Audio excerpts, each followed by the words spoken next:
আমরা অনেকেই এই ভাষণটা সম্পর্কে জানি না। আমরা অনেক ভাষণ নিয়ে এখন গর্ব করি।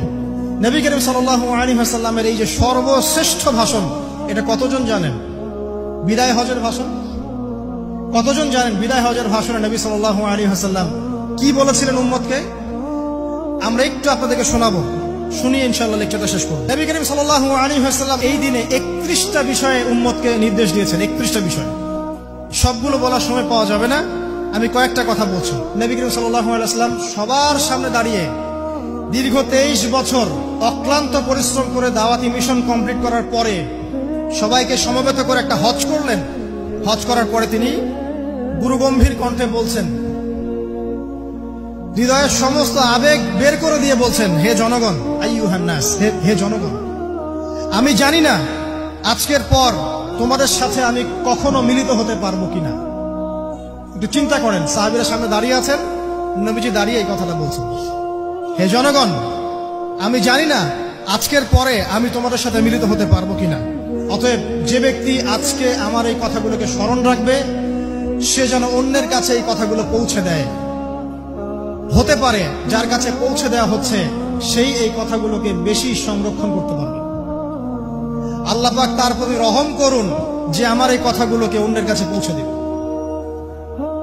নবীজির ভাষণ। এরপর নবীজি বলছেন, জেনে রাখো নিশ্চয়ই তোমাদের পরস্পরের, মুসলিমদের পরস্পরের সম্পদ, পরস্পরের রক্ত, পরস্পরের এই যে জান মাল ইজ্জত, এগুলো একে অপরের জন্য হারাম।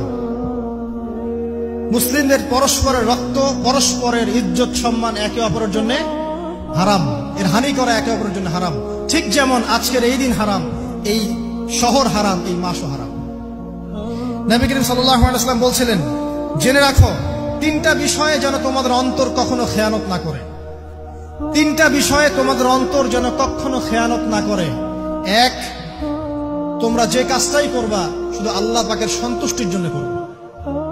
তোমরা যে কাজই করবে শুধু আল্লাহর সন্তুষ্টির জন্য করবে। তোমাদের শাসক বর্গের কল্যাণ কামনা করবে। তোমাদের শাসক বর্গের কল্যাণ কামনা করবে। 3 নাম্বার, মুসলিমদের জামাতকে আঁকড়ে ধরে রাখবে। মুসলিমদের ইউনাইটেড কমিউনিটিকে আঁকড়ে ধরে থাকবে। এই 3টা বিষয় পালনের ক্ষেত্রে তোমাদের অন্তর যেন খেয়ানত না করে। এদিন সূর্য ঢলে যাওয়ার পরে নবী সাল্লাল্লাহু আলাইহি ওয়াসাল্লাম আরো বললেন, শুনে রাখো হে মানব জাতি, এটা ভালো করে শোনেন, শুনে রাখো হে মানব জাতি, নিশ্চয়ই আমি মুহাম্মদ সাল্লাল্লাহু আলাইহি ওয়াসাল্লাম জাহেলি যুগের যত কুপ্রথা আছে সমস্ত কুপ্রথাকে আমার পায়ের তলে পিষ্ট করে গেলাম। জাহেলি যুগে কি ছিল ভাই? শিরিক ছিল, সুদ ছিল, মাদক ছিল, নারীর অবমাননা ছিল, কন্যা সন্তানকে দাফন করা হতো, রক্তক্ষয়ী, হানাহানি, মারামারি, কাটাকাটি ছিল। এগুলো সবকিছুকে আমি আমার পায়ের তলে দাফন করে গেলাম। এটা কি দাফন হয়েছে? তিনি বলছেন, নিশ্চয়ই আমি জাহেলি যুগের সুদকে আমার পায়ের তলে পিষ্ট করে যাচ্ছি। সর্বপ্রথম যার সুদ আমি পিষ্ট করছি তিনি হচ্ছেন আব্বাস ইবনে আব্দুল মুত্তালিব, আমার চাচার সুদ। নিজের পরিবার থেকে দৃষ্টান্ত স্থাপন করলেন।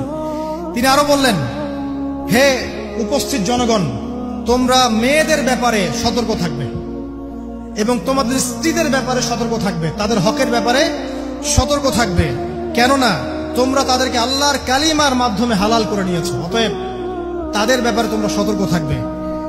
তোমাদের উপর তাদের হক হচ্ছে তোমরা যা খাবে, যা পরবে, তাদেরকেও তাই খাওয়াবে, তাই পরাবে।